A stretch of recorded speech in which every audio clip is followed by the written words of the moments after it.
fue corriendo enseguida, cogió una esponja empapada en vinagre y sujetándola en una caña le dio a beber. Los demás decían: déjenlo a ver si viene Elías a salvarlo. Jesús dio otro grito fuerte y exhaló el espíritu.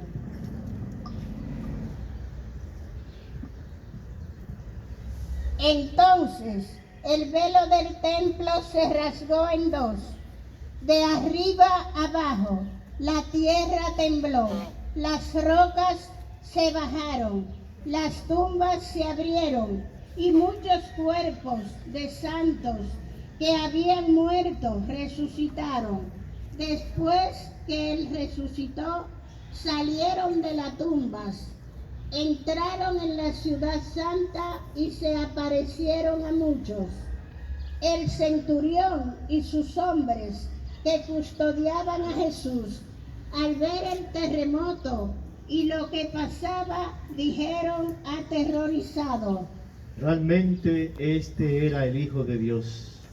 Había allí muchas mujeres que miraban desde lejos, aquellas que habían seguido a Jesús desde Galilea para atenderlo, entre ellas María Magdalena, María, madre de Santiago y José, y la madre de los Zebedeos. Al anochecer llegó un hombre rico de Arimatea, llamado José, que era también discípulo de Jesús. Este acudió a Pilato a pedirle el cuerpo de Jesús, y Pilato mandó que se lo entregaran.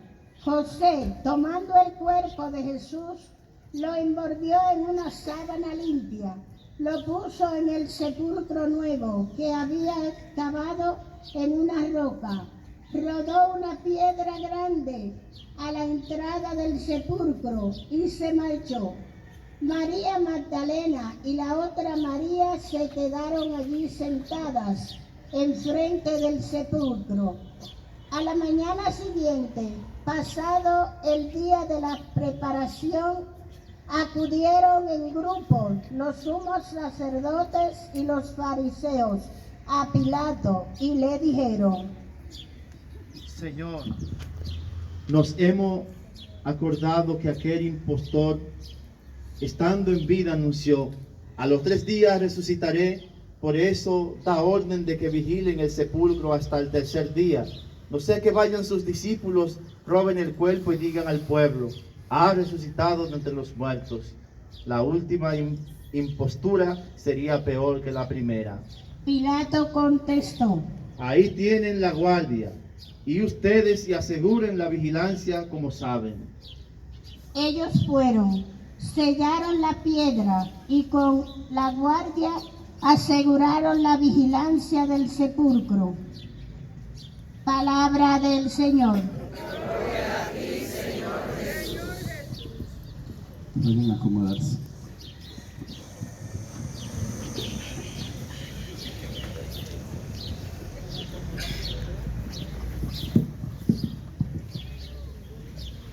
Nos alegra la presencia de cada uno de ustedes en esta mañana, la alegría que como feligresía de la parroquia Santa Lucía y la parroquia Nuestra Señora del Perpetuo Socorro hayamos podido unirnos para celebrar juntos nuestra fe,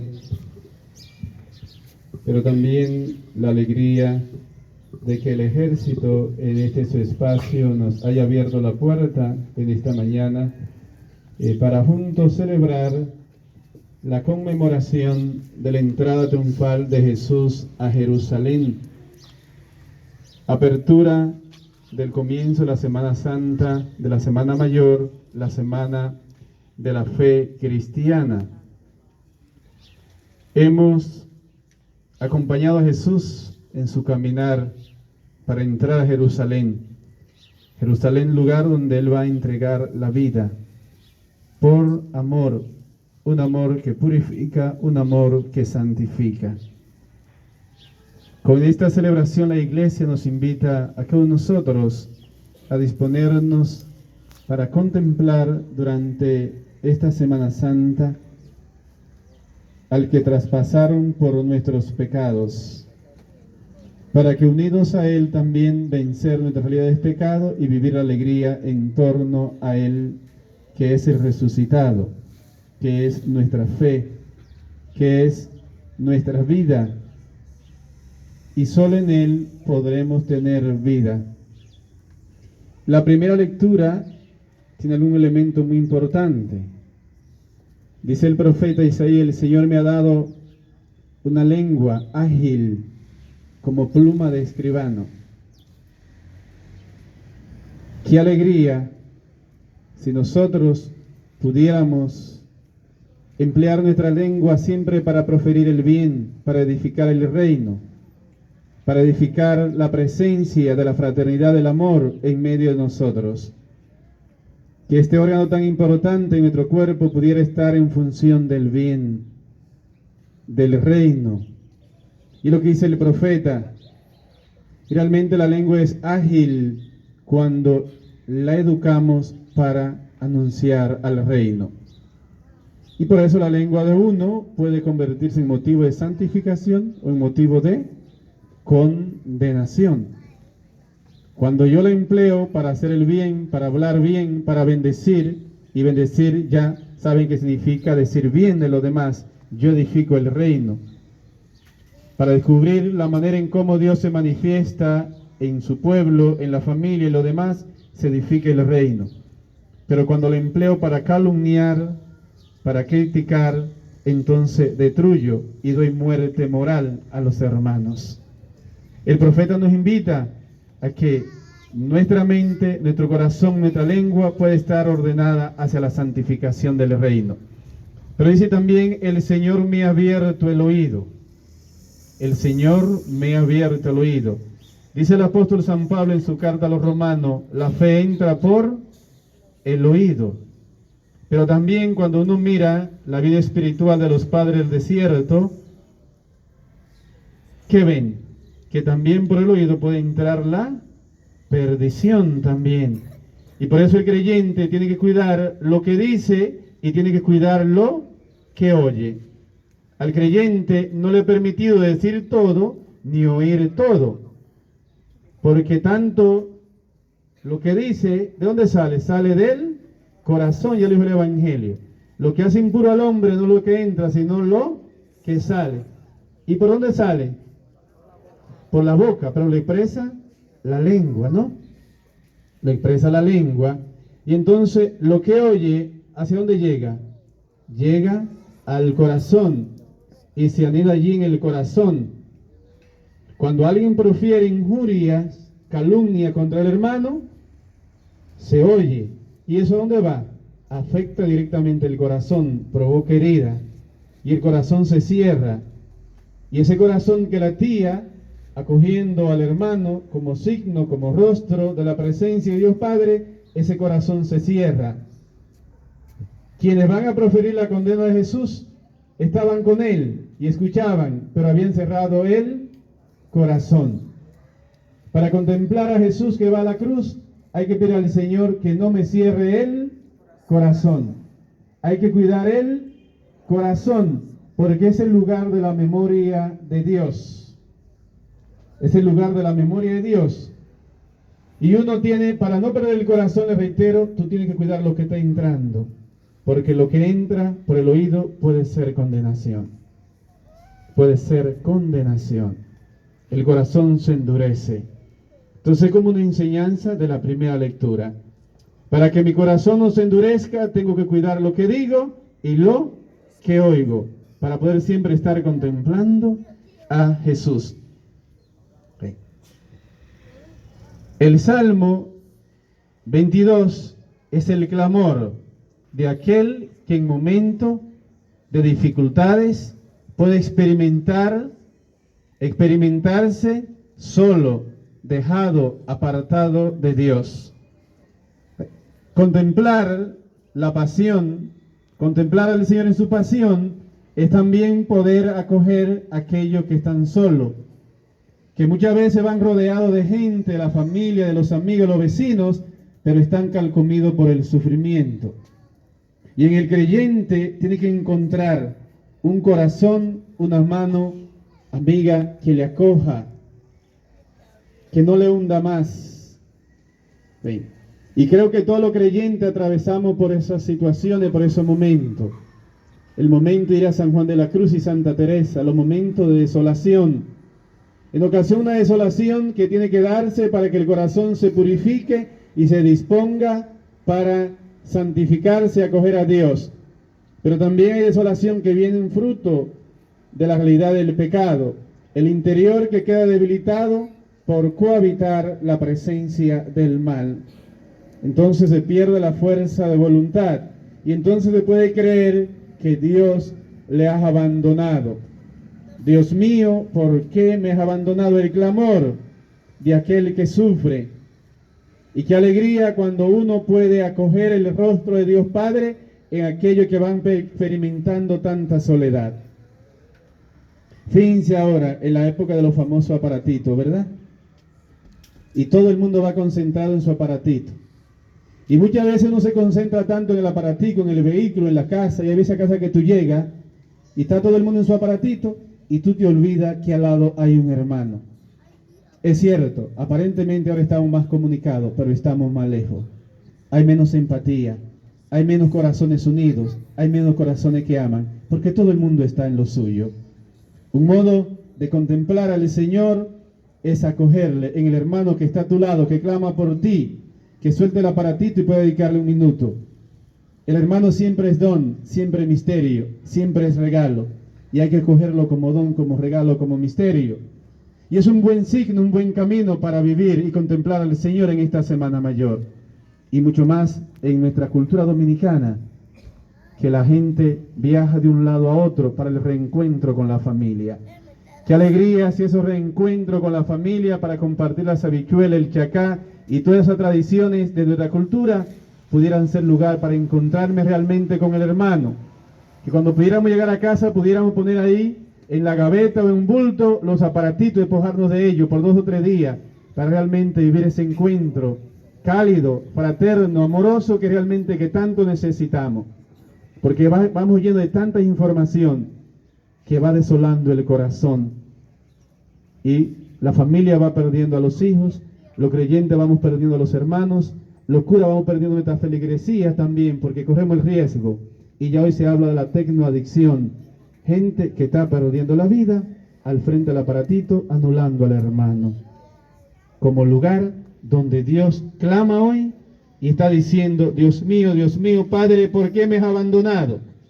Dios que está clamando en tanta gente que necesita de tu atención, que necesita de tu amor. Y le reitero, es un buen lugar para contemplar al que traspasaron por nuestros pecados. Solo amando al hermano podemos tener vida. El texto de la carta del apóstol San Pablo a los filipenses resalta la obediencia. Jesucristo que se anodana, se despoja de su condición de Dios, de su rango divino y se coloca en nuestro lugar. Y dice que aprende a obedecer. Aprendió a obedecer en el sufrimiento, en el dolor. Aprendió a hacer la voluntad del Padre.